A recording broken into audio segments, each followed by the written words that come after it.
Jonathan Callaghan lecture series, and today's topic is custodial torture on deaths, discussion on Sattankulam issue through the human rights view. Now, before going into the session, I'd like all the participants to mute their audio, and in the end of the session, there'll be a feedback form which you have to fill in, and once the number of participants is filled, it will start be streaming on YouTube, and there's a separate survey done, and I'd like everyone to be a part of it.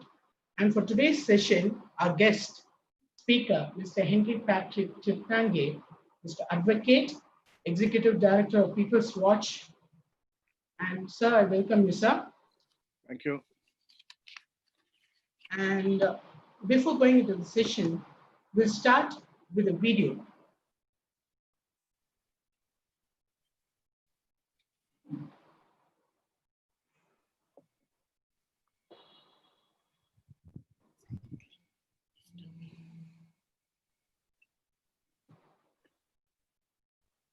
Close it.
Duty that night. On my way, I was stopped around 8 p.m. for a routine police check. I showed my ID to the concerned officer, ACT Ganesh. I told him that I'm on duty, please let me go, and these are my ID cards.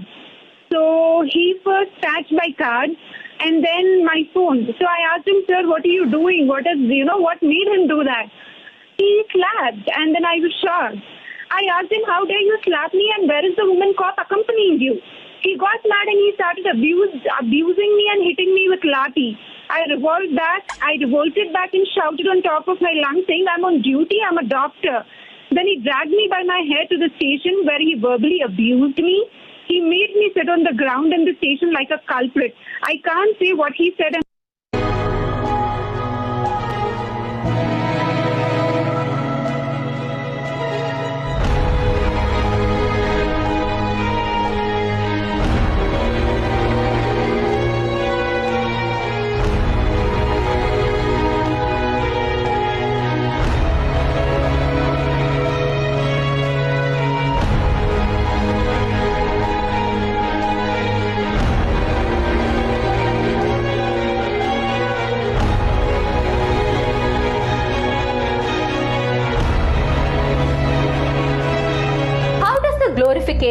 Of police brutality on screen influence us in real life.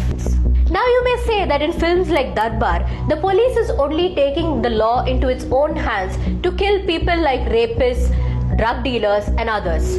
So, what's the problem? 2015 la Visaranai அப்படினு ஒரு படம் வந்தது. It was based on the real life story of M. Chandrakumar, who was arrested by the police because they needed to nab someone for a theft case. He and a few others were tortured in police custody and made to confess to a crime that they did not commit.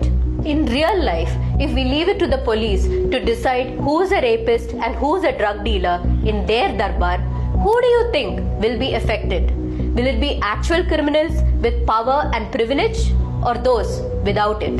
யார் வாழ்க்கை சும்மா கிழிக்க முடியுமோ அவங்க தாங்க சாக போறாங்க. ஆனா இது நிஜ வாழ்க்கை இல்ல, சினிமா அப்படின்னு தானே சொல்ல வரீங்க?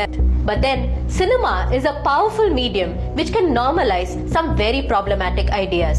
take our response to the news that the Telangana police had shot dead the accused in the Hyderabad vet gang rape case in an encounter. The police action came after immense public anger, and the news that the accused had been shot dead was applauded by a lot of people, including politicians and celebrities. The Telangana police turned into heroes immediately after the encounter, and in the process, we let them off the hook for not filing a zero FIR when the family first went to them. We forgot that they had insinuated that the vet must have eloped with someone and that they had refused to look for her. We forgot that the police did not prove the case in court to assure the public that they had indeed caught the right people. We were happy with the filmy ending that the police gave us. காவல்துறை நமது நண்பர் இல்ல அப்படின்னு சொல்ல வரல, ஆனா எப்போதும் அப்படி இருக்கிறது இல்ல. அதனால தான் பாப் கட் வச்சிருக்கிற ஹியூமன் ரைட்ஸ் ஆக்டிவிஸ்ட் நமக்கு தேவைப்படுது.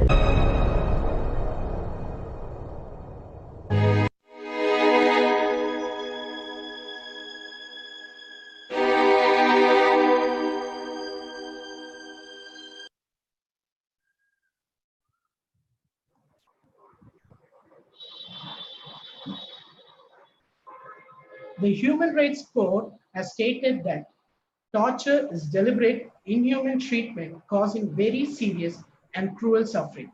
It attaches to such treatment a special stigma.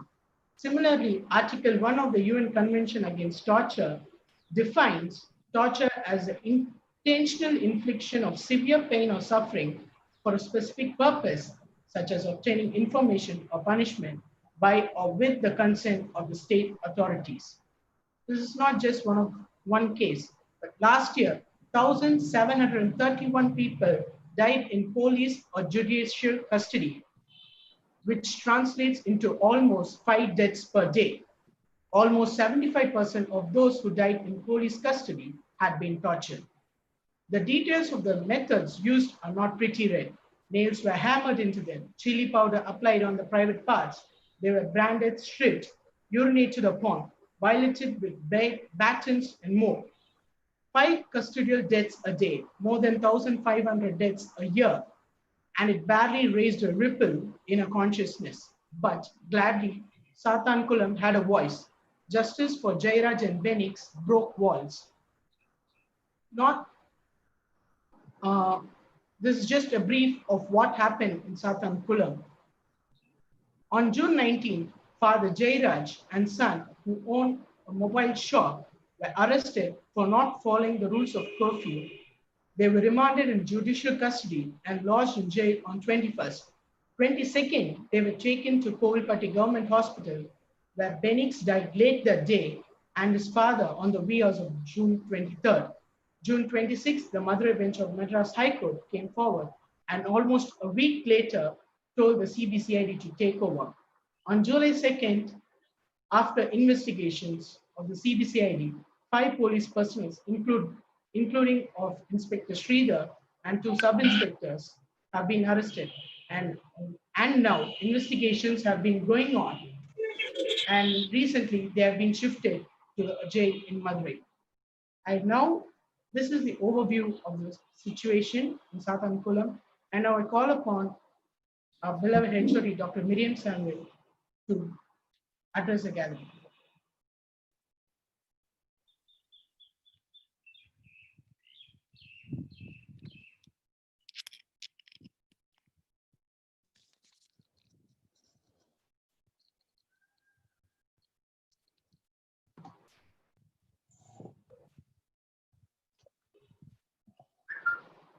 Ma'am?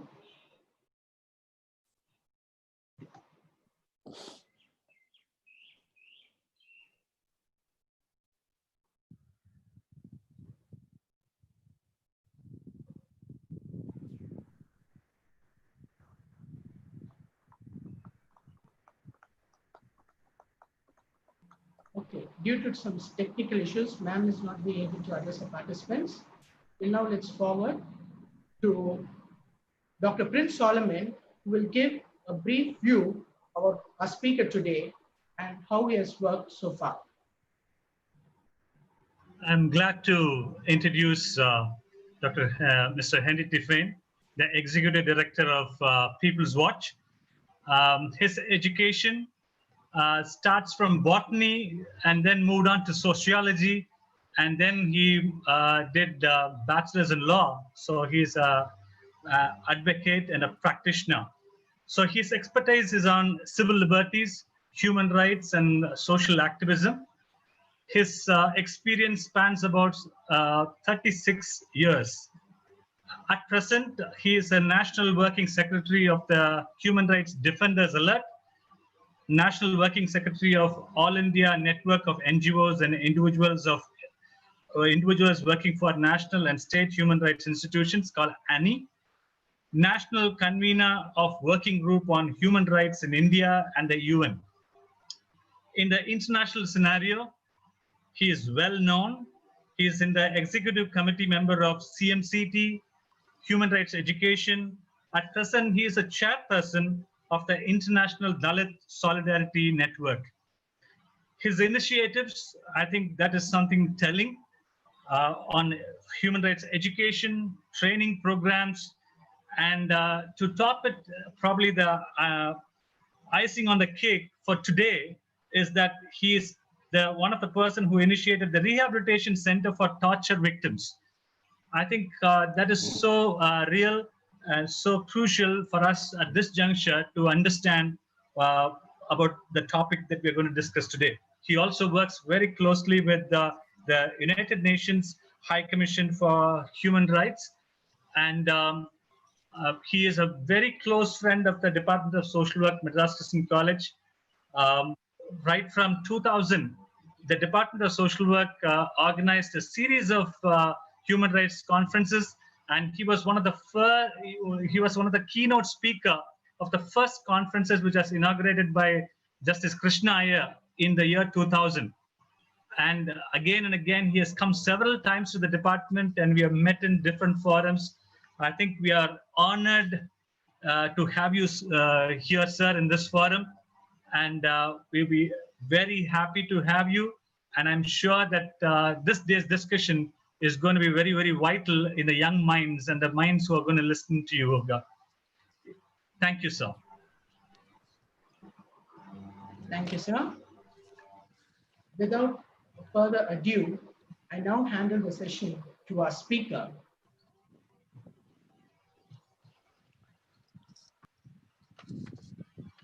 Okay, am I audible? Yes, sir. Good evening, friends.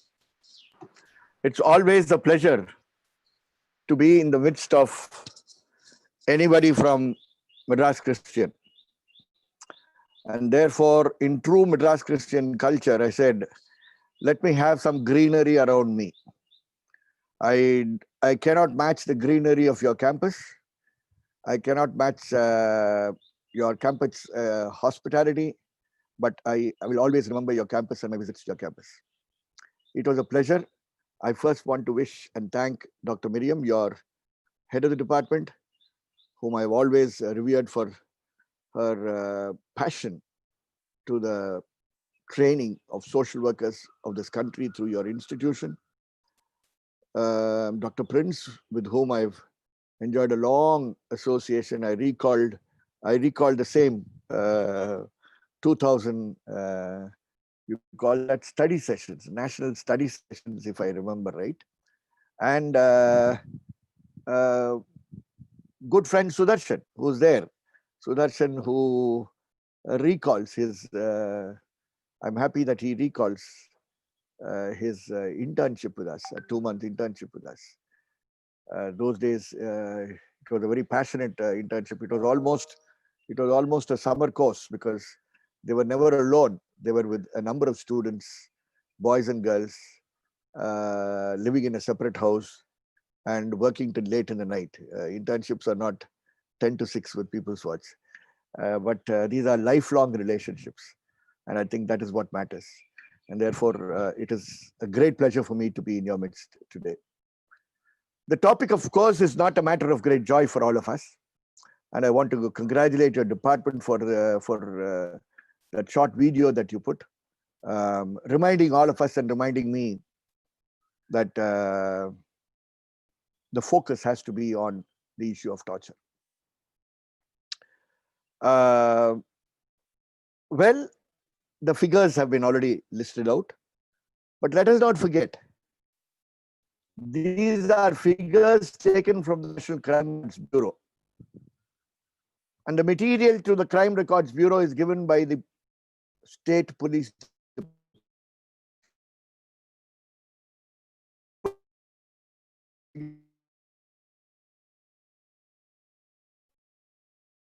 Going to show, so if they can hide, they would have hidden. And the rest are the figures on the basis of which you and I are today speaking about or referring to. Just give me 1 second.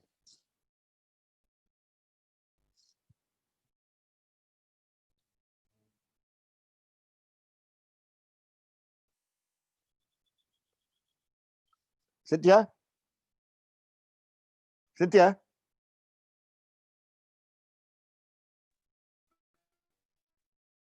Cynthia? My internet is creating a problem. Just give me a second, please.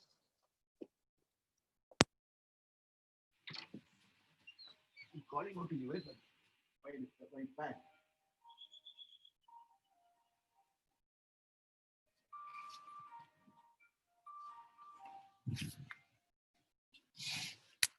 Okay, it's done. Am I audible?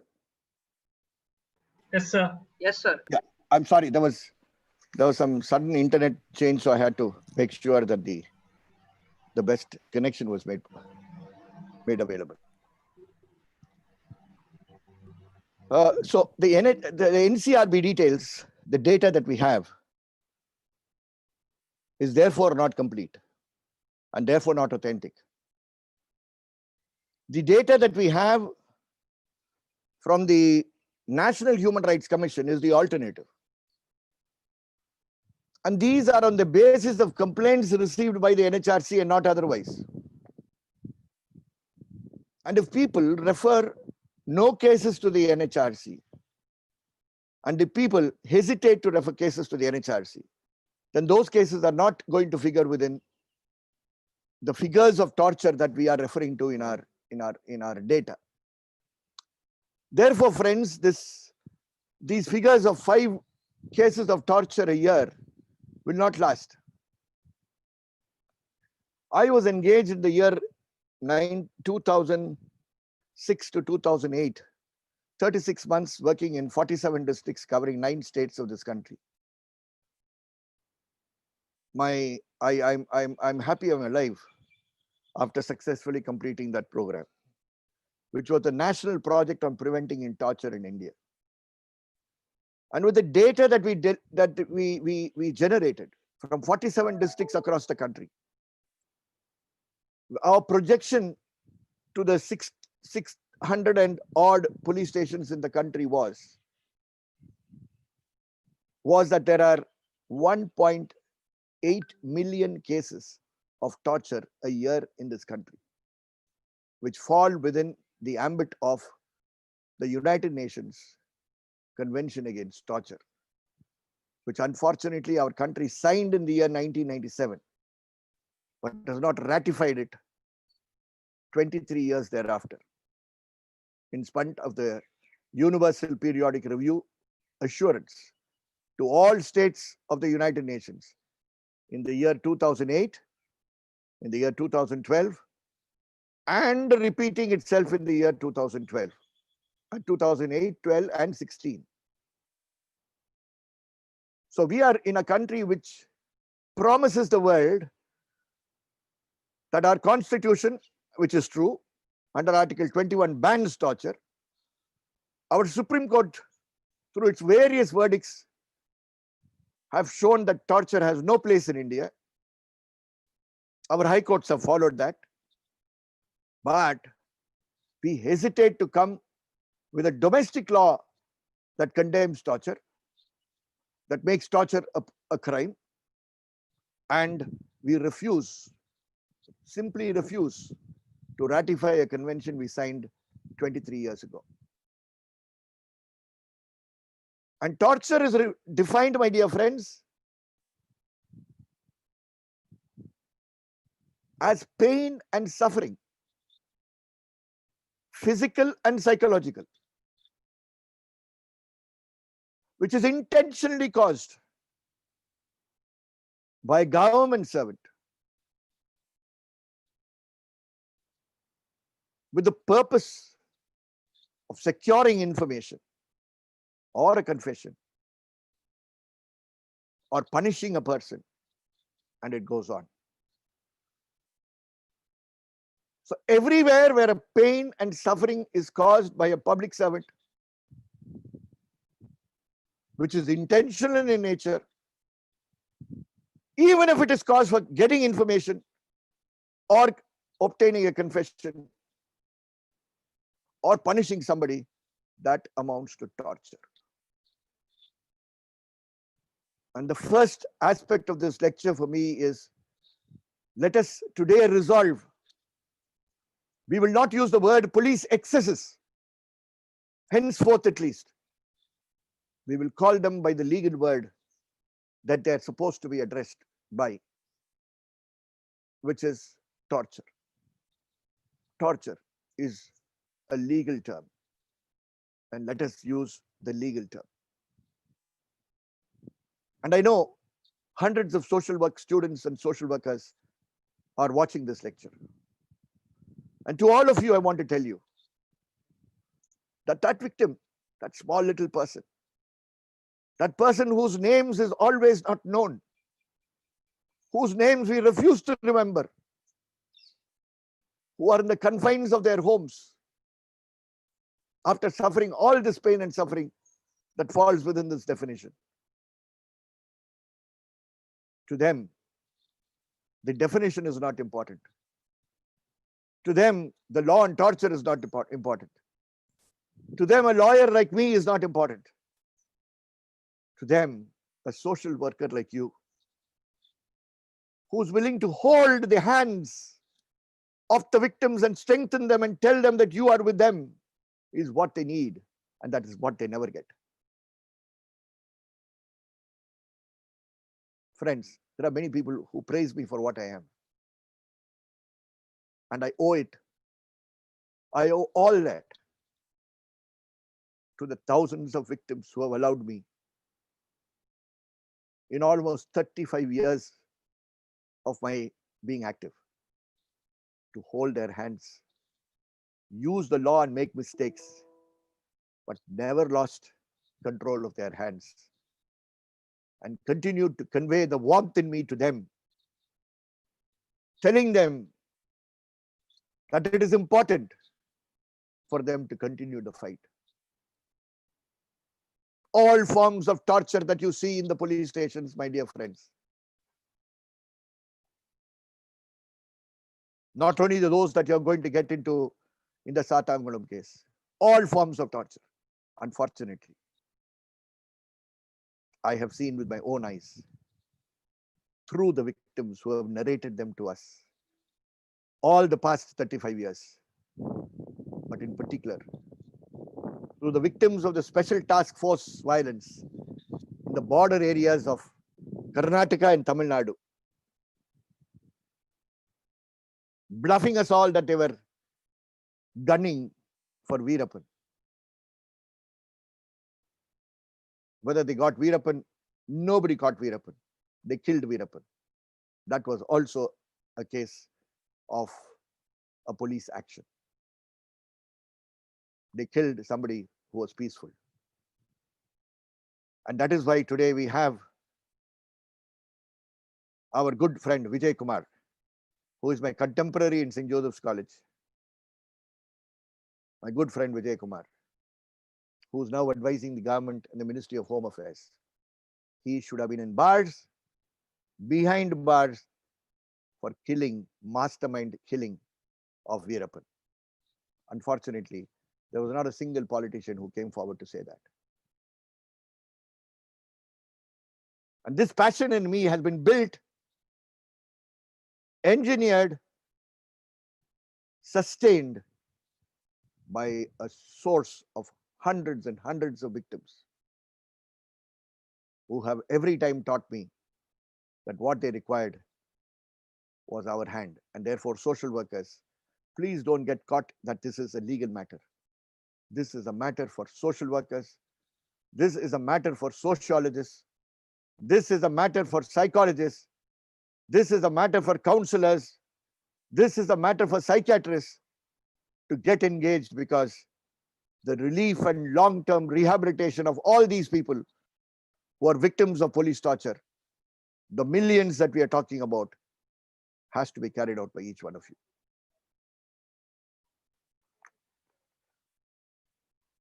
Let me now make it very clear that we will proceed under 7 heads. I've got 40 minutes that I'm told, and I will try to ensure that I keep to time. I will get into the facts, that is number 1. I will point out the negligence that has taken place as number 2. The negligence in maintaining standards. The third will be, of course, the legal interventions that had to be carried out in this case. The fourth is the building of a people's movement and platform that results from Sattankulam, which is a sign of hope. And number 5 is what needs to be done by the government now. And number 6, and 6 is the last, is what you should do. What is there for you to do? Because everybody is concerned about that question. What do you want me to do? I'm happy you're doing something. What do you want me to do? And I think the 6th question is important. Now, the facts of the case in Sattankulam is very clear. But before we enter into the Sattankulam case, let us understand that there is a total climate of impunity. And in Tamil, it is said very clearly. English, the meaning is usually mixed up with immunity. In Tamil, it is Thandanai Maruppu. And I've got the best translator telling me this word. I'm not too good in my Tamil. Thiagu is a translator for Justice V.R. Krishna here, so you can imagine his capacity in translation. Dandanai Maruppu. And I'm saying there is a culture of Dandanai Maruppu, impunity, in the entire district of Thoothukudi. And that is important for people to understand. Now, immediate question will be, does it not exist all over Tamil Nadu? Of course it does. Of course it exists. But the level of impunity in Thoothukudi, especially after 22nd of May 2018, is very, very high. And that is something that we should never forget. And where does it stem from? Stems from the fact that people are laughing about the rule of law in this country and the institutions that are meant to deliver justice in this country. They're laughing that 16 people could die. Most of them, due to brutal police action. And in spite of brutal police action, we are able to see that no action has followed. The CBI has been investigating this case till it was entrusted with it on the 14th of August 2018. They were given 4 months to complete the investigation. And now it is more than 1 year and 6 months, and we are yet to hear from them. That is the CBI. The government of Tamil Nadu, the chief minister came on record and said, I have appointed Justice Aruna Jagadishan, a very nice person. We are not bothered about people. But that nice person has not delivered justice. Of course, another 4 months, she has this excuse of the lockdown. The lockdown did not prevent us from intervening in Sattankulam. Forget it. Could any of us sat down in our homes and said, Sattankulam lockdown, so let Jayaraj and Benix wait? Your quest for justice would have allowed you to go to use technology to be able to continue your investigation. You did not do that. And with the number of witnesses you still have, Justice Aruna Jagadishan, you will continue for 2 more years. I give it in writing, 2 more years. No CBI, no Justice Aruna Jagadishan, and this institution of a white elephant called National Human Rights Commission, headed by Justice Dattu, takes suo notice of this case, consciously keeps my complaint till date not brought into that case. I was in ground zero. I was right there in Tuticorin on the road leading to the collector's office. It is from there that I was tweeting. It is from there that I was gathering information. And my team members were there right opposite, taking all the photographs. But still, NHRC doesn't believe in authentic reports from authentic human rights defenders. But NHRC believes EPS and his government. And the reply they gave them in September 2018. And promptly on the 19th of October 2018, the NHRC closed this complaint. You can understand what impunity means in Tuticorin. It is in this climate of heightened impunity in Tuticorin district. All the policemen being assured that you do whatever you want, nothing will happen to you. That you have this young lad, that is how everybody addresses him. So let me also use the same terminology. This is young lad, this young boy, Arul Balagopan, IPS, who was appointed there.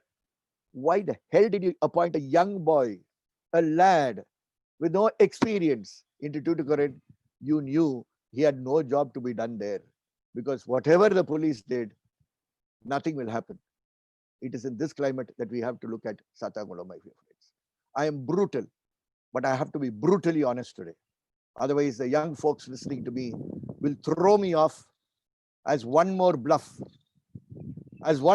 Because there are too many bluffs in this country. First fact, the facts. There are 2 versions of the cause of the incident of the 19th. And I want to place both the facts, which usually nobody does. And I want to honestly place this to you.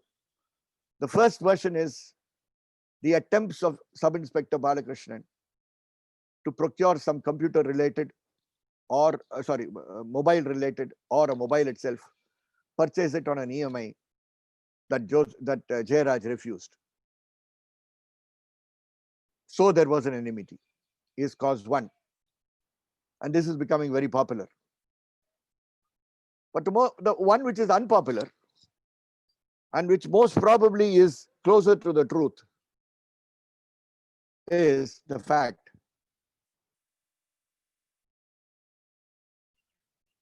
that Jayaraj, on the night of the 18th, when Balakrishnan and his team, when Jayaraj had closed the shop, gone home, and was actually returning back to buy something for his family. When he was walking along the shops and seeing these policemen in their typical style with their sticks, batons, telling the shopkeepers that their shops had to be closed, mumbled something to the shopkeepers. Because Jayaraj is a person of that sort. And it seems Jayaraj also referred to the caste of Sub-Inspector Balakrishnan, who happens to be a member of the scheduled caste community. This was not heard by Balakrishnan, but these words are clearly heard by Gundas Bala. Gundas Bala is a head constable of police station who was actually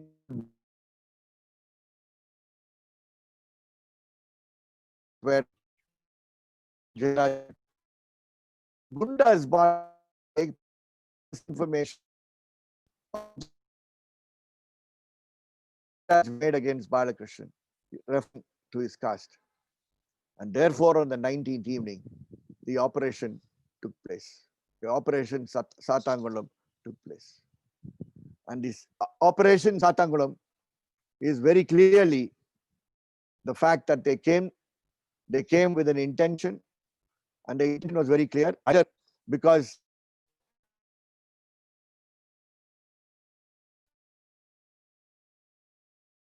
or if it was not the EMI that was refused earlier, then of course, then it was the case of the caste reference that had been made. But in any case, there was an intention. And with this intention, they were taken to the police station. The father was taken to the police station. The son followed. And thereafter, everyone in Tamil Nadu knows what happened. There was brutal torture that took place in the police station. Is it to receive any news? No. Any information? No. Any confession? No. It was to teach Jairaj a lesson for his life, that he cannot be disrespectful to policemen, whoever they are. And this was done. The son enters the police station in the night. Immediately, the son is also dragged in. They said, okay, we are waiting for you. Father and son, take it. And this is done in the complete station. There are lawyers who have tried to enter the police station in the night. They were told to get out. The doors were closed, and the torture continued. Late in the night, the so-called youngsters, volunteers, friends of the police, you name them, you call them whatever you want, who are gangsters, criminals, who have been indulging in such activities in the past as well. This is their contribution during Corona time to helping the police. Come, they take the baton in their hands, and under supervision of the police officers, they beat, because even to beat people, you need to be strong. And then the forms of torture: against the wall, jamming their private parts, hitting them on their private parts, hitting them on their buttocks, inserting an iron rod into their anal opening and causing all the internal injuries that is possible in the process, beating all over the body on the back, allowing them to scream continued the whole night.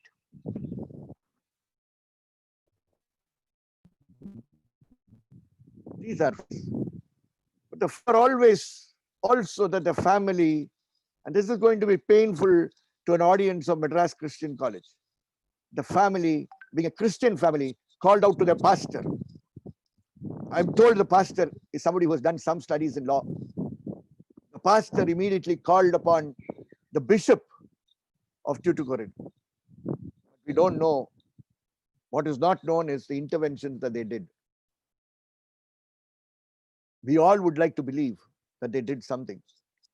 And had they done something that night, they would have saved 2 members of their church. And the fact that there were no intervention shows that the church did not interfere. And I'm going to be brutal. This diocese of CSI is culpable because it had no sources of funding. And its only source of funding for its hospital in Sayarpuram, if I remember right, was from the corporate social responsibility funds drawn from none other than Sterlite. Imagine a church receiving funds from Sterlite, corporate social responsibility funds, for buying equipments for its hospital. This is the level to which our churches are stepping down. Shame on them. Here were 2 members of your church who could have been saved. And today the bishop came to conduct the funeral. What did your conscience tell you, bishop, when you conducted the funeral service? These are questions that have to now be raised publicly. And when I speak in a Christian college, it's my duty to do so. We all have a duty in society. And we all have a model before us. And that is Jesus Christ and his crucifixion. and his life. And if you want to be anywhere close to him, which is very, very difficult for me, the minimum that is required is when your member of the church is in a police station, to speak out. Let me recall to you that Jnana Prakasam, who was on the death row in the Veerappan case, death row. That old Jnana Prakasam was working in the priest quarters in Martali, in the border area in Karnataka. And when the STF police called Jnana Prakasam to the police station, and the priest who was in charge of that Martali Roman Catholic Church told him to go, and Jnana Prakasam was taken into custody, and next day the father goes and asks, where is Jnana Prakasam? They said Jnana Prakasam has been taken in judicial custody. That father never forgave himself for the fact that he allowed him to go to the police station. When we had a conference against death penalty, when the death penalty was against Jnana Prakasam and he was still in jail, nobody allowed us to have the conference with thousands of people coming anywhere in that area. And that father, I forget his name, said, Henry, please come here. That conference has to be held in this church compound. This is the only way I can forgive myself for having handed over Jnana Prakasam, or allowed Jnana Prakasam, or instructed Jnana Prakasam, or advised Jnana Prakasam to go to the police, STF, who said they wanted to inquire him and then leave him. And then took him, falsely implicated him, got him convicted, and he was on the death row. Today the death row is not there, but he's still in prison. That is the role of a priest who feels for what has happened. So these people were there in the police station, and the first information report that was registered said, completely contrary, that both these people refused to come to the police, and they were rolling on the ground. Imagine, you've seen the faces and you've seen the body. Even if they had said Benix had abused the police there and beaten the police, people would believe because he's a well-built boy. But just imagine that you say in your FIR, our urandu perandargal, perandadin karanamaga, because they rolled on the ground, kayangal erpattana, to justify the injuries on the body. So their case is that there were injuries on the body when they came to the police station. Their case is that there was no infliction of any form of torture on them while they were in custody. The next day they go for medical examination, which is the procedure established under law. We'll come to it later. There is a lovely medical doctor, a young Dr. Vanilla, who keeps them in the hospital of Sattankulam for almost 3 hours, then gives them a medical fitness certificate. Then they go to his honor, Mr. Saravanan, the judicial magistrate of Sattankulam, who still, unfortunately, continues to be the Sattankulam magistrate. And I hope not for too long. He, in his judicial discretion, acts, and without seeing anybody, because that is the trust he has, signs the papers for their remand. They are taken to judicial remand. The jailer, with all those injuries marked, receives a call from his jail superintendent and therefore admits them in jail. With all these injuries, a doctor, one Vijay Kumar, visits the hospital, visits the jail and treats them. And nothing happens till on 22nd night. There is some complaint from Benix. He is rushed to the hospital and within half an hour dies. And the father, within 2 hours of his death, again is found to have high fever.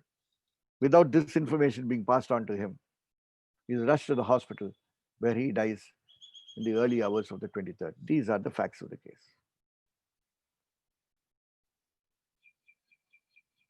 Friends, what's the negligence? Part 2 of this sharing.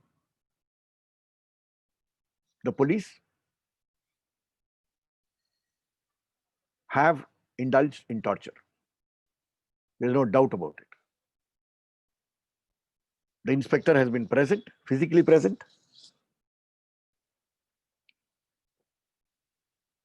Sub-inspectors are present, constables are present. People who don't belong to the police, and we now name them in different ways, but I don't want to get into that controversy at all.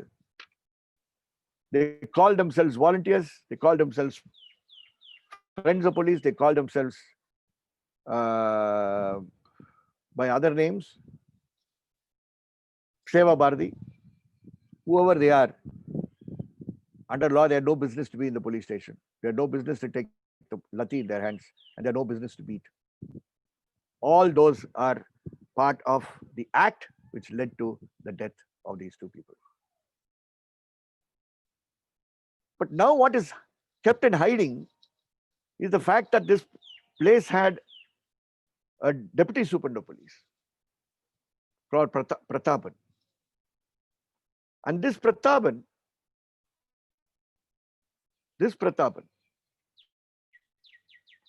is seen in various videographs near the Kamaraj statue in Sattankulam, assuring the public with his hands up like this that Jairaj and Benix are alive, that nothing is happening, and he will take the responsibility for producing them both to the public the next day. These are friends of Benix who are appealing, and they're in passion, they're angry. He tells them, video edunga, onnu prachana illa, take a video if you want. That's what he says. Now, had he seen, there can be only two versions. One, that he had already gone to the police station and he knows that there was no torture,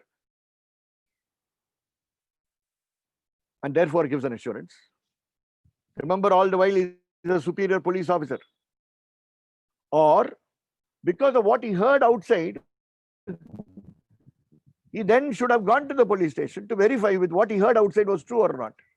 And if he had then seen torture or the effects of the torture that had already been carried out, the first thing he should have done is to ensure that these two persons were rushed to the hospital for first aid. By not doing that, he has not done his duty.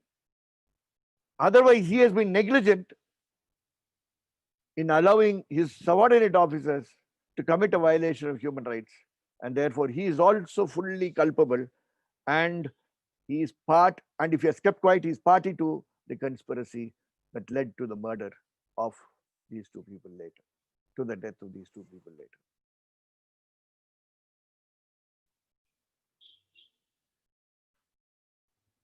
The doctor wants to give a certificate clearly saying that she cannot send these people for remand. She is pressured by her boss. She keeps them for 3 hours there.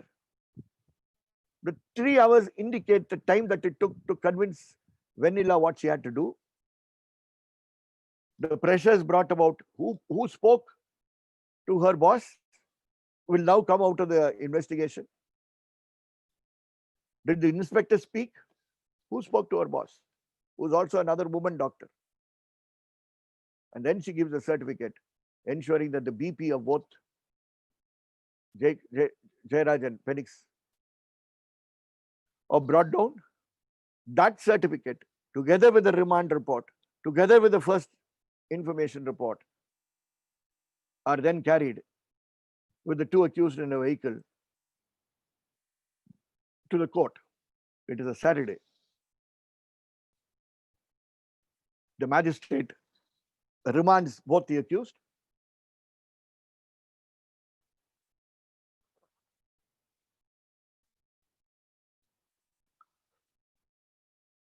There are two versions.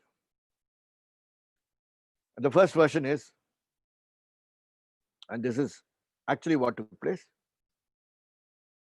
that Saravanan is a magistrate who is completely different from the judicial magistrates of our state.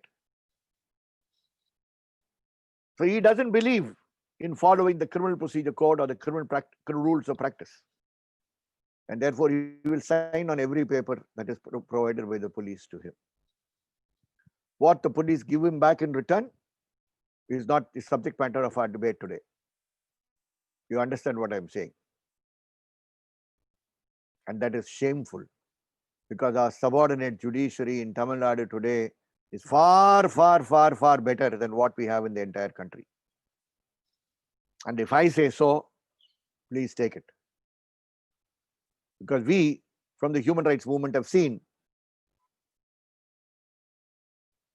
that most of them, judicial magistrates who have assumed office in the last 10 years or so, are people of very good intellectual caliber, honesty, knowledge of law, and therefore do not wish to get into any controversy except interpreting and acting as per the mandates of law. And that is what is expected of a judicial magistrate. And this is an exception, truly an exception, but the exceptions needs to be thrown out from the subordinate judiciary. Thrown out.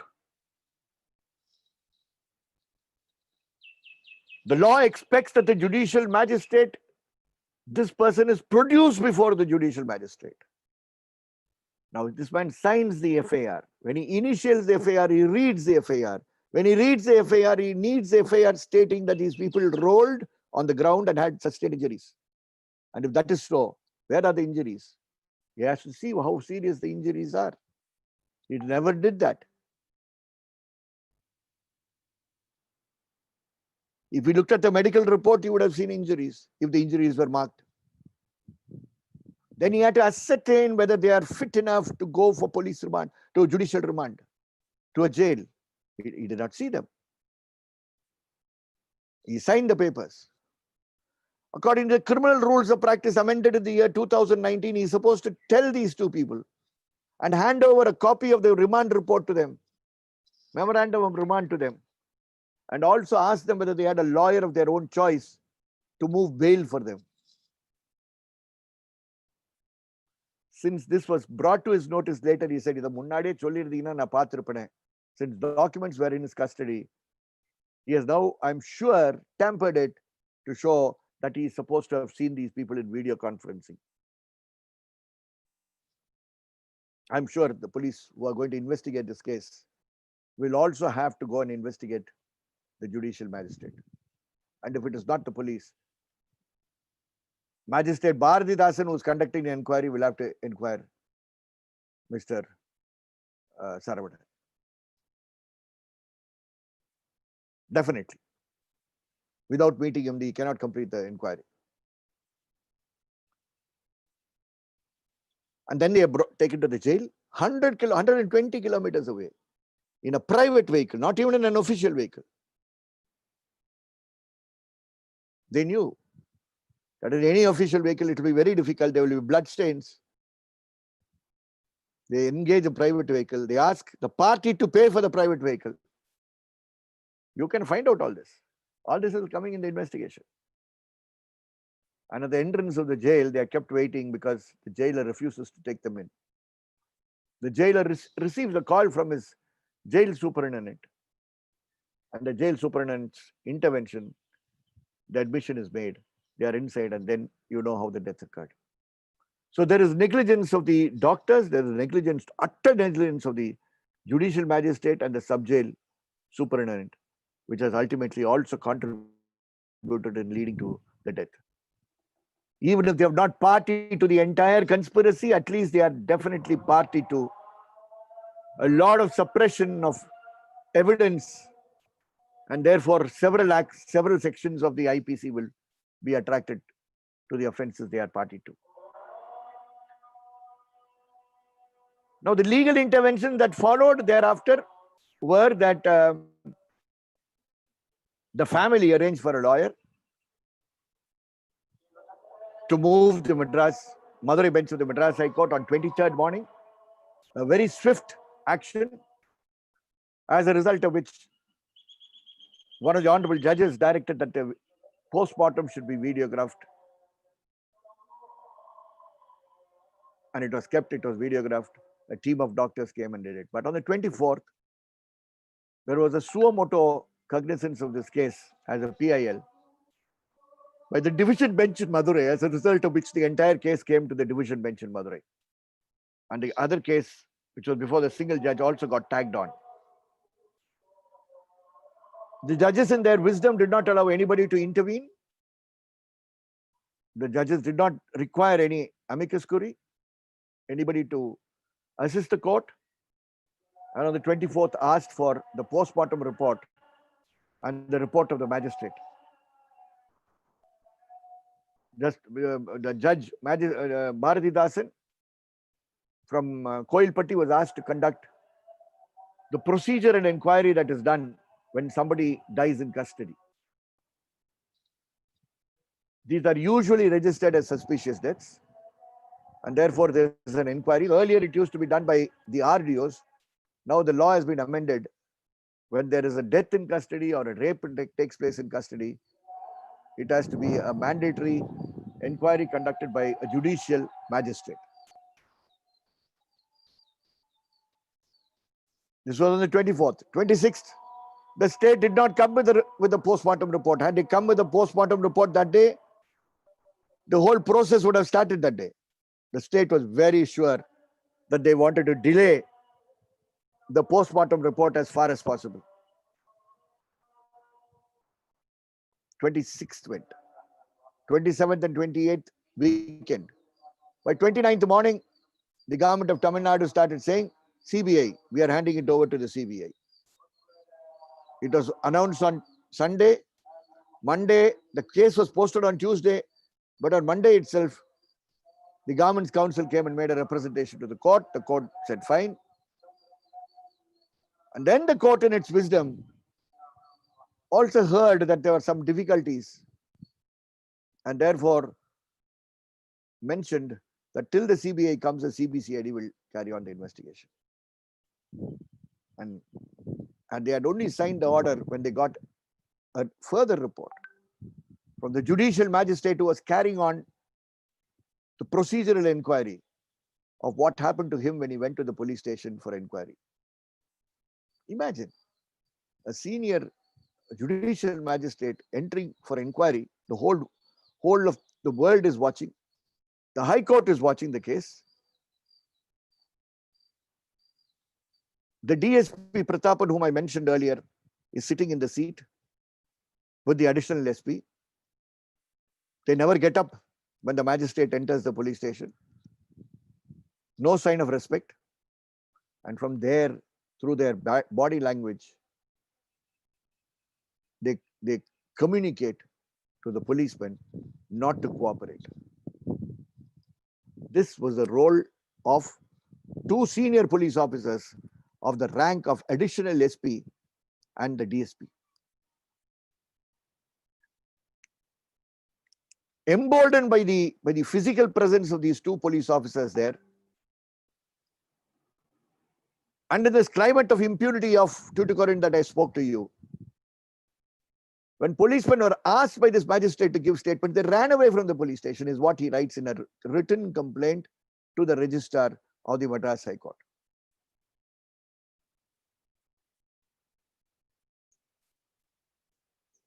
They get furious. The judges, it is at that stage they get furious, and it is that stage by mail they also get the post-mortem report.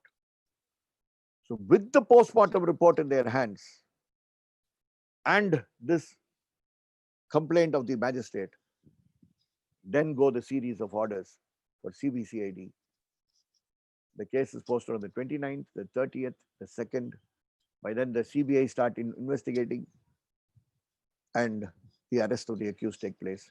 And then the altering of the FIR from 174 to 302, which we were demanding from day one. I was demanding. Every channel I was there. All the movements were demanding the same thing. The FIR got altered and You all know what has been taking place. Now, friends, when such cases of custodial torture, brutal, take place, it's very important to also simultaneously take the matter to the streets of this country. Well, we could not go to the streets because of Corona, but we said we will use our strength. And on the 28th, we jointly organized a meeting of all political parties in the state. Every political party, excepting the ruling center and ruling state party, were invited. Almost all of them came.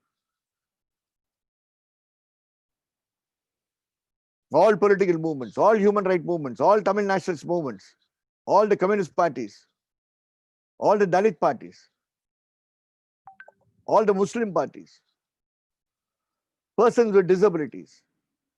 You name them, they were all there. And unitedly we condemned. But while we condemned, we also said, and we had all met just 15 days before that to commemorate what had happened to George Floyd in the US. And we said, therefore, we will create a joint platform. And that is the fourth part, that we created a joint platform known as Joint Action Against Custodial Torture in Tamil Nadu, JACT, Tamil Nadu. The objective of the joint action is to ensure that we campaign against torture, that we take up cases of torture in all the districts, and that we campaign and ensure that we have a standalone law against torture in this country. What needs to be done? Many things need to be done. The Supreme Court order in Prakash Singh's case of 2006 needs to be followed in spirit in the state. We don't want your 2013 Police Reforms Act. Throw it in the Bay of Bengal if you want. It comes nowhere close to what the Supreme Court had mandated you to do. For the sake of time, I'm not getting into what the mandate was, but perhaps leave it to the to questions that could come in that regard. And we ask now what needs to be done. We ask for a completely new police act for the state. We don't want us to be governed by an 1861 pre-independence act, colonial act. You are the people who are saying we need a recent act, we need community policing, we need democratic policing. You cannot have democratic policing with an act of 1861. Create a new act, debate with the citizens of the state. Police Act has to come. It is your duty. You have no responsibility to throw it to the government of India. Come out with a new act and bring your friends of police if you want into the new act. But don't tell us stories. Don't tell us stories. You have not done what the Supreme Court mandated you to do. You have done one thing that the Supreme Court told you. Only one thing, and that is to give a tenure of 2 long years to whoever is selected as a DGP. And that you have done and ensured that Rajendran got his 2 + 2 years of DGP, and now Tripathi got his term as DGP. Mr. Tripathi, this is not enough, is what we say. Tripathi is a good friend, by the way. Mr. Tripathi was in Madurai in the year 1998 as Superintendent of Police of Madurai Rural, when he masterminded the cover-up of another custodial death of Guruvaya in Madurai Rural Police Station. We took up the case. And the wife, the widowed Ankamal, is still alive. And the 3 sons were educated. One dropped out and went to farming to help his mother.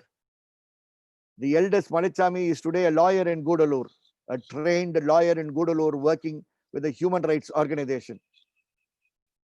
You remember our forest minister, whatever his name is, from Dindigal, Srinivasan, and his recent episode in Gudalur. It was Malachami who mustered the tribal people and their associations against the Minister Srinivasan, Dindigal Srinivasan, the son of Angamal. His father was killed in custody. The boy witnessed the trial. The boy was studying 8th standard then. The trial took place when he had completed his law. The judge who acquitted the case, acquitted the policeman, is now a sitting judge of the Madras High Court. The judge who acquitted the case in the first appeal is now a practicing senior advocate in the Supreme Court. That is a long journey one has to pass. So Tirupati knows us very well. And Tirupati knows what he did on that occasion. And I know what he did on that occasion. That is for our private knowledge. So what is required today is definitely that we need in Tamil Nadu a new police act and 100% adherence to the 2006 demands, recommendations of the Supreme Court. Don't tell me you have CCTV cameras in all the police stations. If you had CCTV cameras in all the police stations, we would receive in RTI petitions that are filed copies of the CCTV footage. Never given to us. I filed in this case. I've now got a response. The matter is being investigated and therefore we cannot give it to you. We want the government to assure us that all basic documents, including the post-mortem report, the video tape of the post-mortem report, the CCTV footage of the police station or the location where the alleged attack took place, the inquest report, all documentation are provided to the victim's family, one copy on your own. What is this new jurisprudence? How can I fight my right to life with all the information in your hands? This is what needs to be done.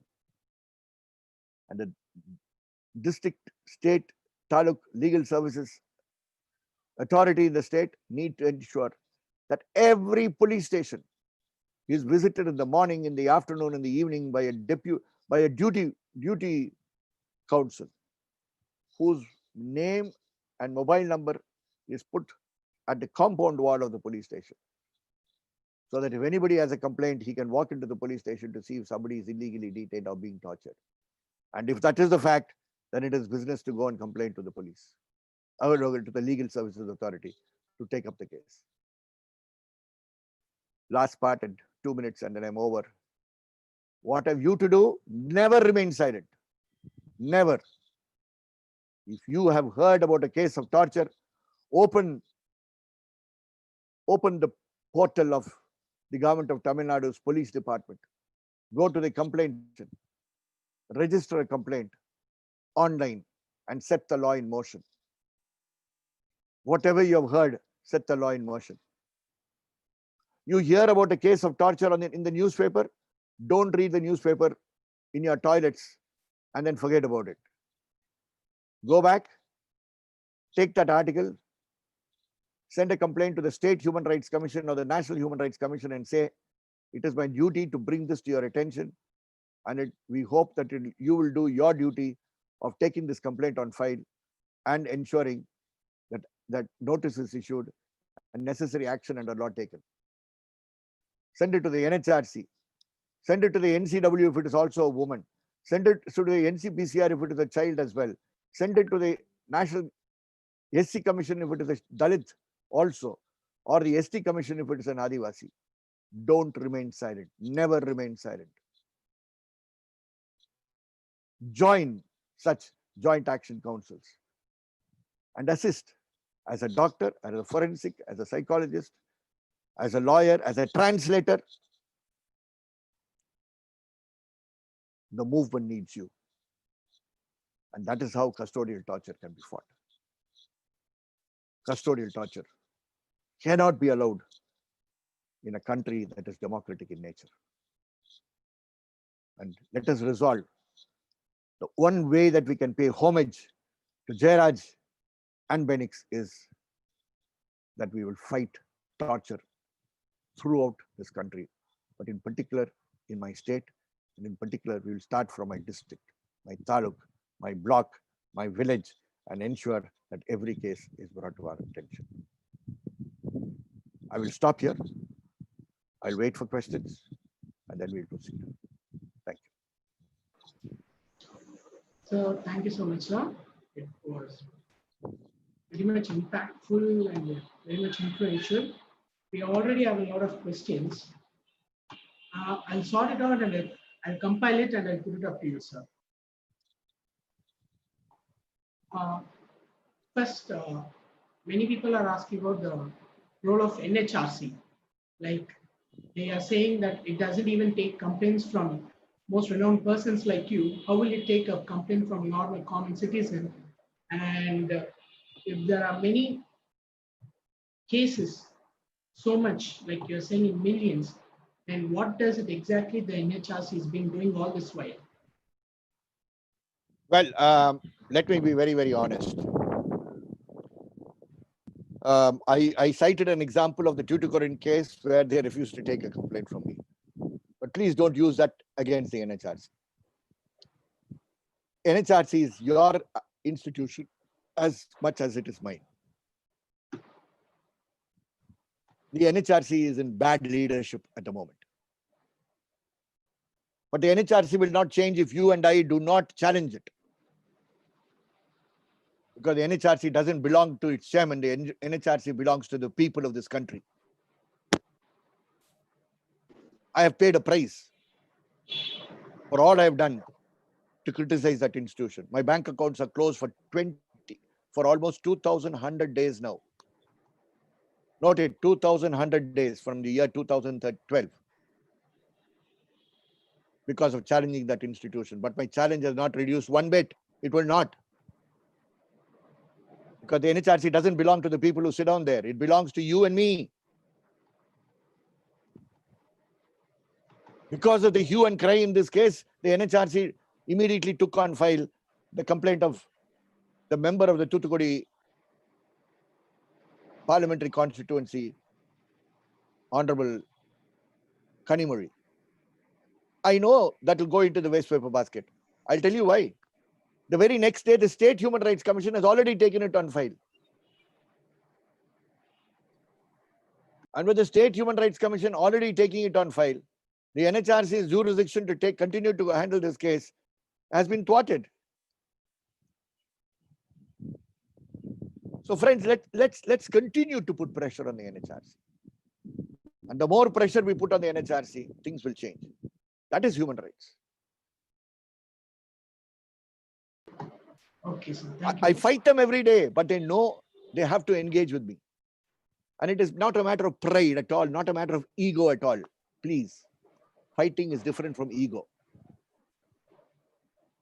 So be hopeful, because the institution belongs to you and to me. But our collective fight will change that institution. Thank you, sir. That's another question. So, two people have said like there's already corruption and negligence is running in the reins of the government bodies. Laws are not being implemented. So in this culture, what is the remedy? I like to add one of my questions also into this, my first question. Like the whole police system, police bodies in the separate states. For example, the violence in the Jamia University in Delhi, the masked violence violators has not been arrested. Not even single arrest has been made till date. It's been months.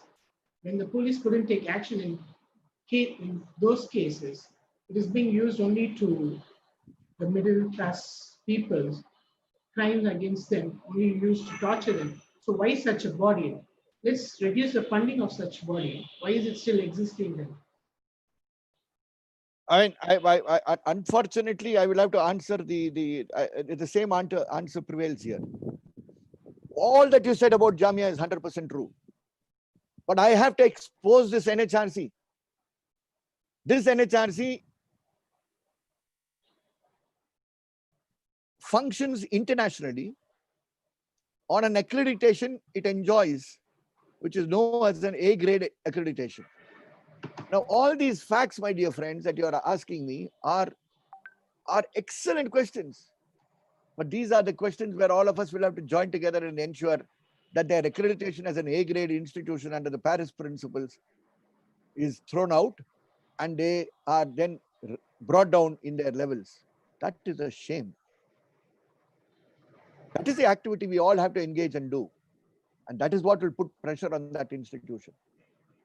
So I'm only saying, I feel happy that you are raising these questions. Don't lose hope.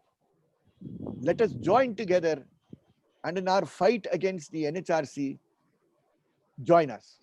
We have formed a platform called the All India Network of Individuals and NGOs working with national and state human rights institutions. Let us do that. On the contrary, dear friends, I'm sometimes very pained to see social work professors who like to be soft on these institutions. It doesn't mean that because you're a social worker, you need to be soft on institutions. You have to be hard on institutions, whether they are on a women's commission or a children's commission. That is the metal in you. Questions are very good. Answers are in joint actions. And let us do that. And let us ensure that the vacancy in the State Commission for Children in Tamil Nadu doesn't once again go to an IAS officer. There is a present vacancy of the chairperson. Tamil Nadu doesn't have a children's commission today, in spite of what happened in Pudukkottai district.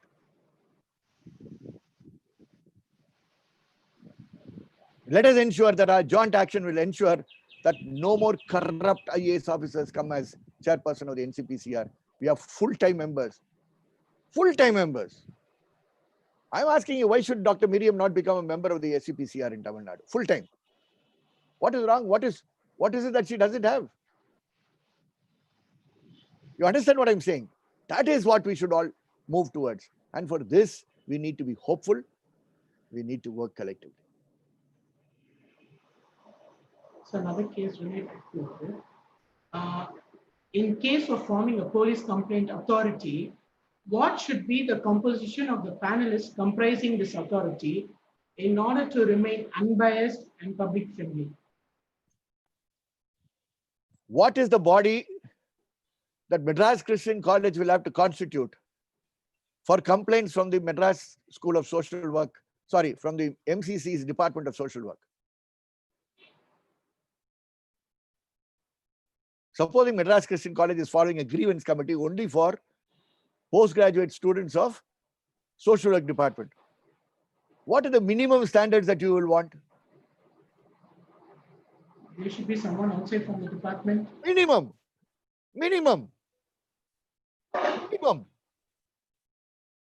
Do you feel these, I'm sorry for using these words, but sometimes you have to use them. These idiots in government don't know that? The Supreme Court has said that the state complaints authority that you organize should have at the state level a former High Court judge. And people from different walks of life.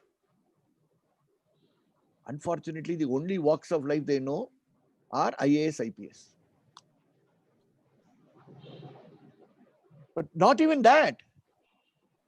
The district complaints authority today are the collector and the SP. Your complaint is against the SP.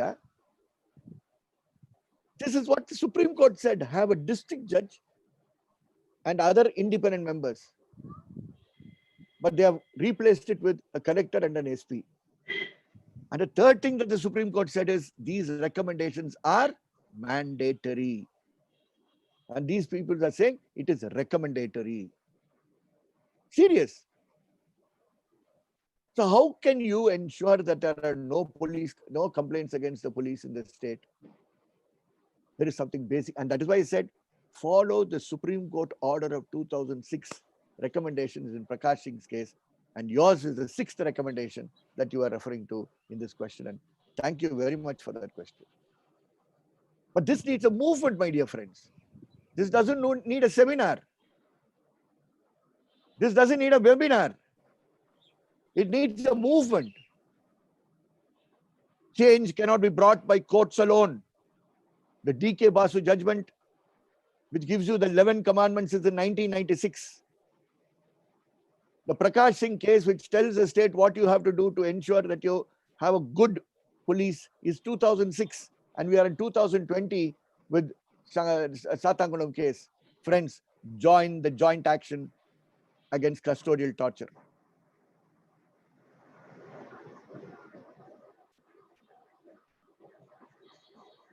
Contribute. Stand in solidarity. You will see change happening like this. Okay, Yes. sir. Next question. What is the exact role of Friends of Police in general? I feel very embarrassed to answer this question. Sometimes there are still some honest policemen. There are very few honest policemen in Tamil Nadu. And among the senior ranks, there are very few. And one is, of course, this Pradeep Philip. And if I go into his antecedents, maybe he will also say I'm an MCC product. I don't know. Most probably he is. In every very good intention, this gentleman started the Friends of Police. There's nothing wrong. But he started it in the year 1993, my friends, don't forget. When D.K. Basu judgment wasn't there, when Prakash Singh case judgment wasn't there. And the idea was that policemen need to share their power. These are the words. You go to the website of the Friends of Police. For sharing power of the police with democratic society is exactly the words that they use. So he agrees there is power with the police. And he says that power needs to be shared with citizens. And the vehicle of transferring or this sharing of power is through the Friends of Police. That was a noble intention. Very noble intention. And what has happened? I am nobody who says police don't need volunteers. Police need volunteers. I'm sure your head of the department will remember. I remember very well. When I was in school, I did patrolling on the street, traffic patrolling on the street. The guidelines look left, look right, look left, and then cross the road was taught to us in classroom, and we had duties on the street as students in school. Today, our students come to school on two-wheelers.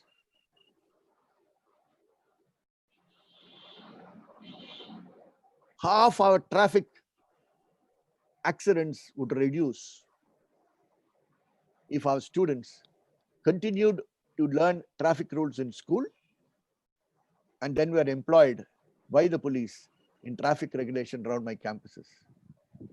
You understand what I'm saying? You may call them Friends of Police, but they are definitely helping in traffic regulation. We need it. So I don't want to say we don't need. We need community policing. We need traffic wardens like this. We need more home guards. But we need a new police act, which will all bring this, my dear friends, into the police act. Everything has to be done under law.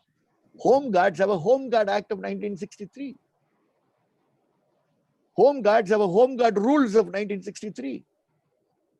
Anybody cannot just put on his pants and put on brown pant and brown shirt and then become a policeman. I used to do training program. I continue to do training programs on law. And once I had to teach people what the police was. And I remember doing it in Madurai. I caught hold of one of my friends and said, you come dressed as a cop. So he went to the Madurai Corporation, caught hold of some of these constables who have all their clothes there and they are resting there, borrowed it from him, put it on, and he came to my training program. And then as he entered, I made sure that all the participants saw him entering the office. I was doing this training in another place. And then he just came in and said, sir, I've got some information. I need to meet all these participants who are getting trained from you. I had already whispered to him privately which of the participants he should pick up. So he just picked up 1, 2, 3 and said, I'm taking them for an inquiry. My dear friends, remember, they got a shock of their lives. The women in the participants were much more firm than the men. And then after 2 hours or 1.5 hours, all the three of them came. Two joined, one refused and went and he said upstairs, sir. Then I told them it was a joke. Yeah, it was just a part of the exercise. They refused to believe. The women laughed it out, the men did not. That is the power of the police. That is the power of the khaki, don't forget.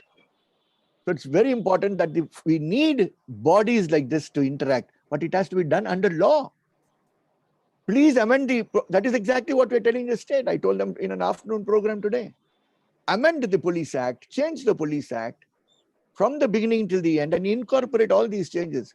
But if you allow friends of police, there are other bodies which will come and take over the police. That is the fear that people have about Seva Bharati. And that is why the name Seva Bharati is coming into the picture.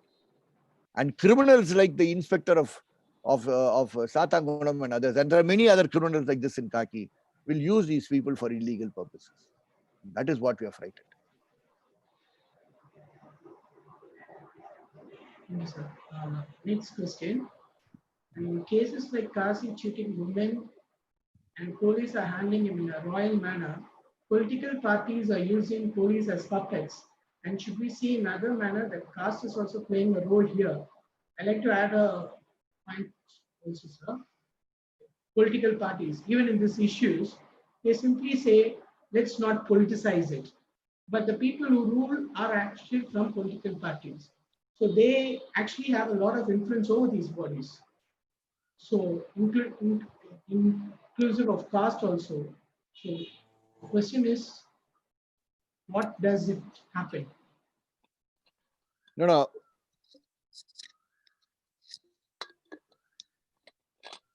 Let me appreciate this question again, as I do for all your questions. Caste has a very important role in policing today. And social work departments like you, sociology departments like you, need perhaps to take research studies on the composition of different castes in the police force. And if you see in the southern districts, you will find certain castes are in larger numbers represented in the southern districts. There are certain castes represented in larger numbers in the northern districts. And other castes are ensured that they are kept in minorities in those districts. And because we are a caste society, and caste is so much ingrained to our nerves, it is therefore reflected in all their actions. Casteism is part and parcel of policing today. There's no doubt about it. But about the interference of the policemen, I mean, no nonsense. The chief minister had no business to say what he said. The chief minister is not only a chief minister in this case, he's also the home minister. Where was his information that somebody died out of heart attack? Of course, everybody's final cause of death is that the heart stops beating. But there should be some basis.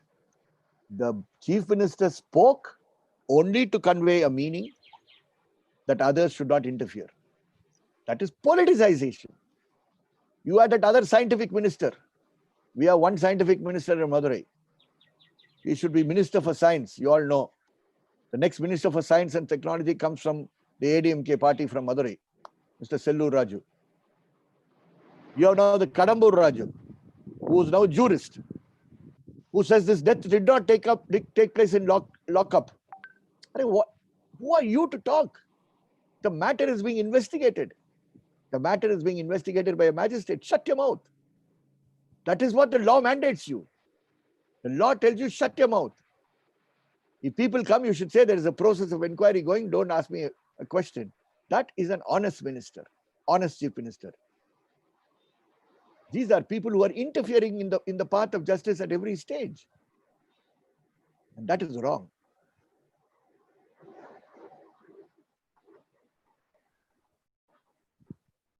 So next question.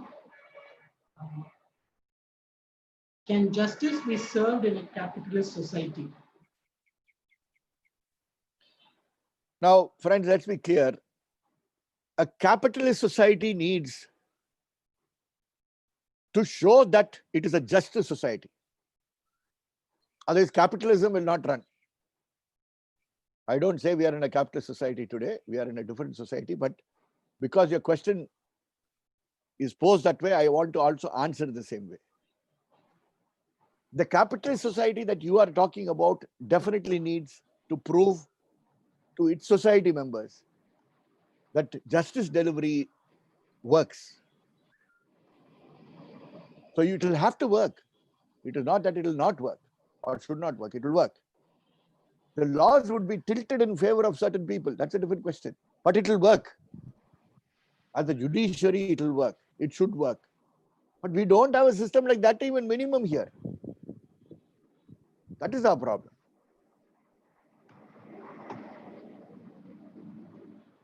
Thank you, sir. Next question. Recently, in an interview, former police officer Mr. Karunanidhi said those police officials who were involved in these issues have not properly trained in police academy. Your comments on that? Poor Mr. Karunanidhi. Karunanidhi, my friend. I mean, these TV channels always make our the panelists opponents for life. They have put Karunanidhi and me too often, and as a result, I've had lots of fights with Karunanidhi on the screen. But he's a nice man. He's a nice gentleman. Mr. Karunanidhi has to say something here. What else do you expect him to say? He has to say that these people did wrong. He cannot start by saying that. So don't take TV shows and their answers in TV shows very seriously.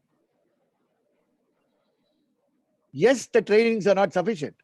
That part of it, let me come to that part of it. The trainings in the police academies are not that sufficient. Because they don't inculcate in them a culture of human rights. And therefore, what is inculcated in them? How to escape from human rights.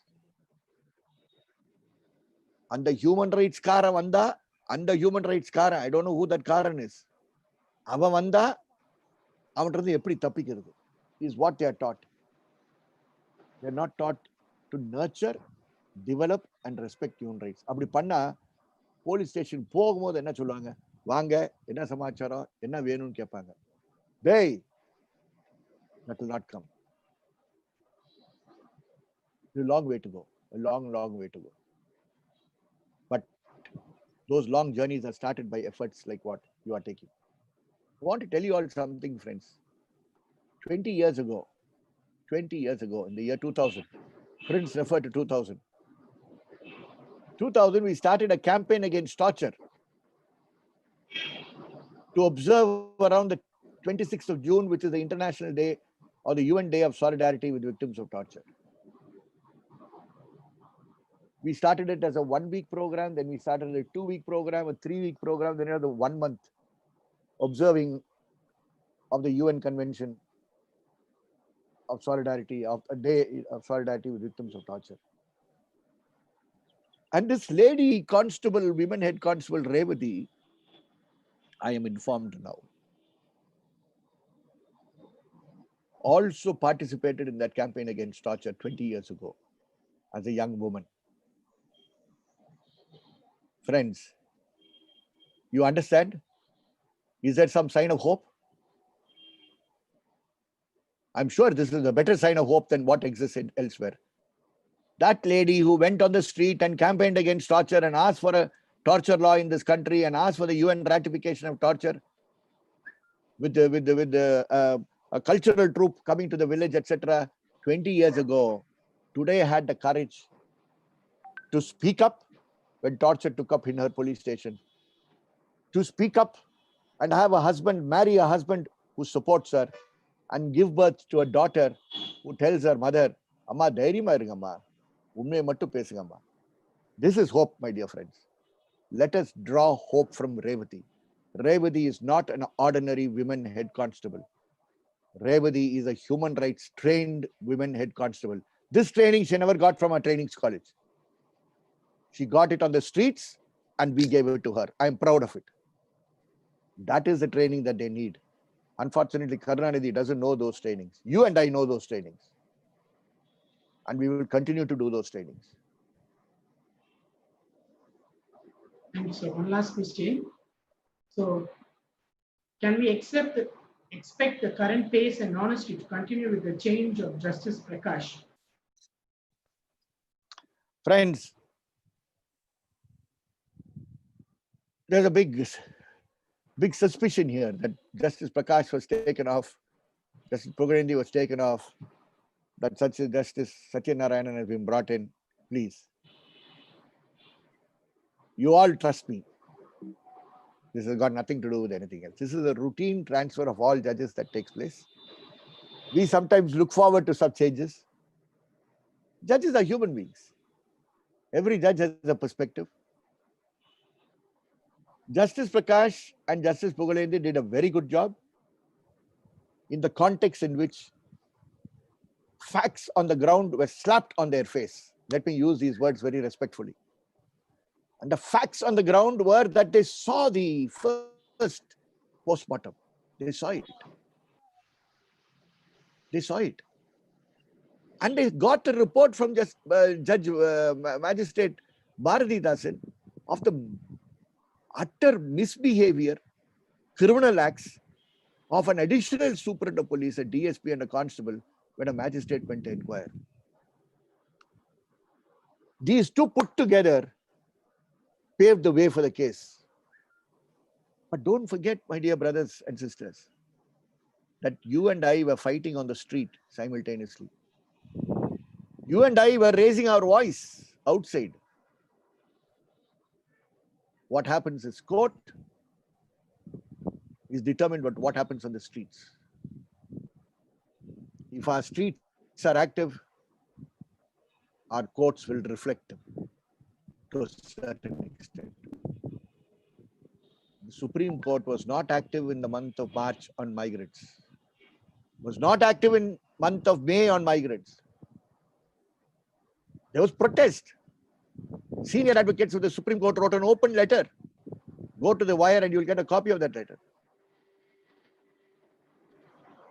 Open. Senior advocates from Mumbai and Delhi. And in June, the Supreme Court took the issue of migrant laborers suo moto. You understand? So it was what the pressure on society that forced the court to take it. So let us do what our conscience mandates us to do. Justice Satyanarayanan J, before whom it is, will take up the case on the 9th. And I'm sure we will all be there. We will do what has to be done. He will do what has to be done. But you and I, what we have to do outside and on the streets, we have to do much, much better. That is going to determine the course of action.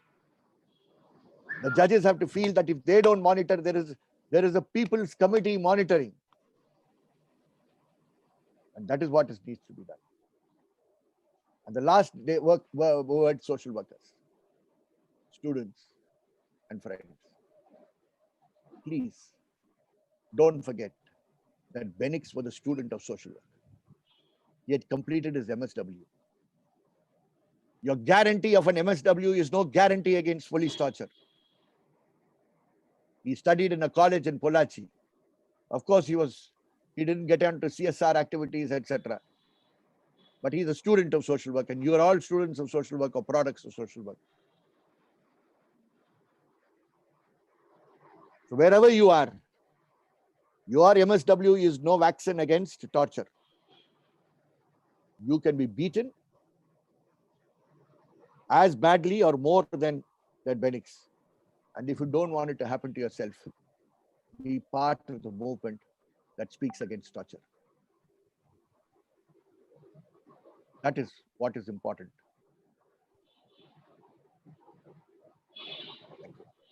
Make sure that you are a social worker with a difference. A social worker who will speak.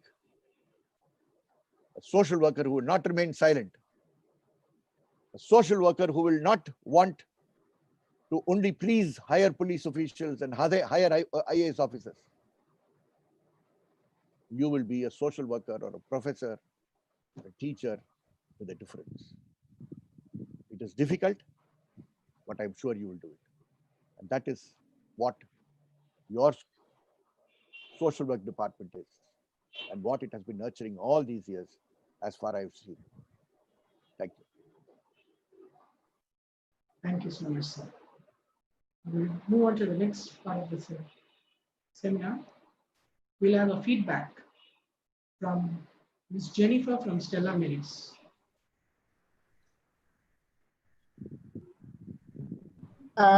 Good evening, all. Thank you, sir, and thanks to NCC Social Work Department for bringing up this webinar, which is the need of the hour. Sir, you handled this session in a well-staged manner where we could understand in depth the torture faced by the victims, the family, and all the attempts that the family has made in order for the justice of Jairaj and Phoenix. We've clearly understood the various aspects that have been in this case. And thanks to you, with all hope, I think as social workers with difference and as citizens, we all would work towards bringing up a recent act for justice to happen. Thank you, sir, and thanks to NCC Social Work Department. Thank you, thank you. Now we have Mr. Solomon Raja, who will brief us about the survey which is related to police brutals and torture. Yes, am I audible, Benz? Yes. Good evening, everyone. First of all, I'd like to thank our instigator human rights defender, our Henri sir, for accepting our invite and to deliver this effective lecture. My dear friends, the session doesn't end with this discussion alone. We are going to document the whole session and recording all your opinions and support to restrain custodial torture and deaths through a survey which we sent in the chat box. Consolidating all these opinions, we are planning to send the statistical report along with the demands to the respective Tamil Nadu government, Tamil Nadu Police Department, and also National Human Rights Commission to get justice. This is not only for Benix and Jairaj, it is for all the families and friends who need justice for custodial torture and deaths. So I request you all to fill the survey form, which is anonymous. And also I like to share one more thing. Last week, we had a webinar on the caste arrogant killings based on Udumalapet honor killing case judgment. And now we are discussing about the Sattankulam issue. On the other side, migrant workers walking miles and dying for hunger and poverty. And the other side, a boiler explosion in NLC oil company where workers' families are fighting there for justice. And on the other side, if you see, a girl child has been sexually abused and killed. These horrific incidents are not new, but this brutality is getting worse day by day. Friends, injustice is everywhere. We are also placed everywhere to speak and fight for justice. I'll finish with a quote.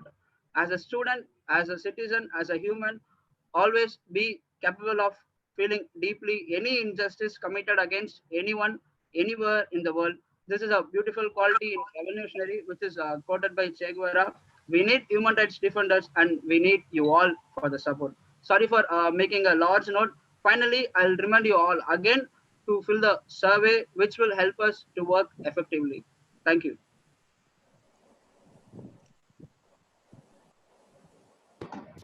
Thank you, Solomon.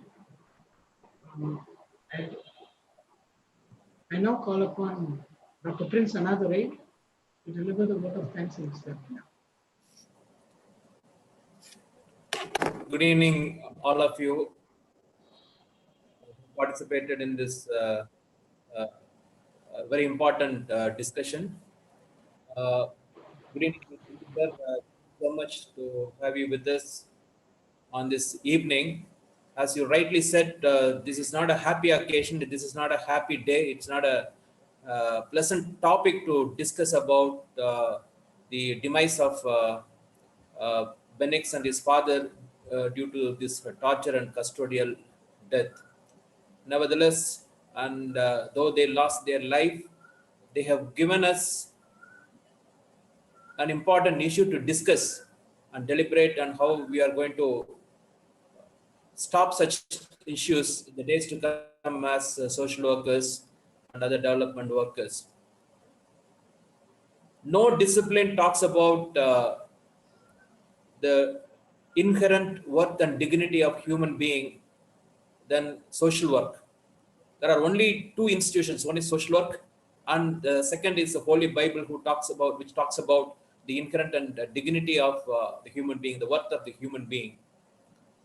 Probably this should be a topic of training, an important topic of training to all the lawmakers and even to the police officers, the inherent worth and the dignity of human being. So we need to learn a lot. The profession which is deeply rooted in the value of a human being, the human life. Now we are discussing and deliberating about it, and truly, I believe such discussions and your inputs, your scintillating information that will help us to uh, prevent such custodial deaths and torture in the days to come. Benix, he did his MSW from Sri Tyagaraja, Saraswati Tyagaraja College from Pollachi, which is my hometown. As a young budding social worker, probably he would have attended many training programs or somewhere related to the custodial deaths or torture or human rights. Even as you rightly said that, we are not vaccinated against such tortures and deaths, even though we are social workers. So that is the reality of the situation. So we need to keep it in mind. So we lost a very important budding social worker, and we are not above such tortures and deaths, and we need to be mindful about it. Thank you so much for your inputs in this regard. At the outset, I would like to thank the organizers, especially my student friends, Kavita and Solomon Raja, for your wonderful anchoring, and as well as Danny. Even though we miss you all guys in the department, and through these webinars, we are able to organize such programs. We are really thankful to you. More than 180 participants across the country, they have participated in this program. And we are also reminded of one verse from Bible, since you quoted from Bible, and also about the dignity and worth of human being. Matthew chapter 24:12, it says that because of the increase of the wickedness, the love of the most will be lost in the days to come. So there is a state of lawlessness. These are all probably we need to understand from biblical perspective or spiritual perspective, the signs of the end days. Nevertheless, apart from the spirituality, that might not be applicable to all who participated, but as social workers, as it was rightly discussed and provoked, that we need to raise our voice. And sir, your information about Revati was very informative. If at all I am in a position to give an award to an important personality on Women's Day, International Women's Day, probably from my department, from my college, I would very strongly recommend and judge Revati for this particular award. Though she was a participant on street a couple of years ago, now she was able to practice what she has gained about human rights. Such training and gaining of information about human rights is very important. That's what Madras Christian College Department of Social Work is doing it. And as a department, we always cherish your long-lasting friendship and how you have influenced so many young budding social workers, not only in social work department of Madras Christian College, across the country. So we are really blessed to have you in our midst on this particular day. And as a friend of Madras Christian College Department of Social Work, sir, may God give you a life and God give you the wisdom and strength so that you can be a source of blessing to many social workers. And also to this country, which needs people like you. So I pray and bless you. God will give you His protection and His knowledge so that you will be a beacon of light to many people, sir. So we wish you and bless you from the Department of Social Work. God bless you, sir. On behalf of the department, this is very close to my heart, and as it was suggested by Sudarshan, also Professor Sudarshan, all the participants, I kindly request you to spend 10 seconds in silence as a mark of respect to Benix, because he is our brother. We lost him. So I kindly request you to spend 10 seconds in silence as a mark of respect to our beloved Benix.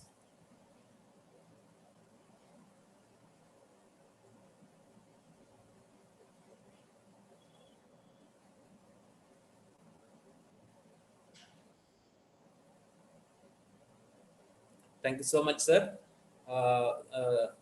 Once again, on behalf of the Department of Social Work, we thank all the participants and the resource person and all the people, those who technically supported on your teamwork, which made this day a meaningful day in our lives as social workers. Thank you so much.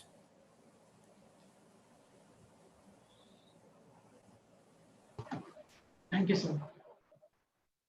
Participants, I again remind you to please fill the feedback form as well as the special survey on the custodial torture and death, which has been sent in the chat box.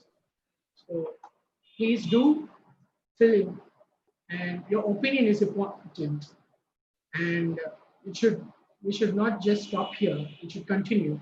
So please do participate and fill the forms which has been put out. And I thank all the participants for participating, and once again thank our speaker, Henri sir. Thank you so much, sir, for spending a valuable time with us. Thank you, sir.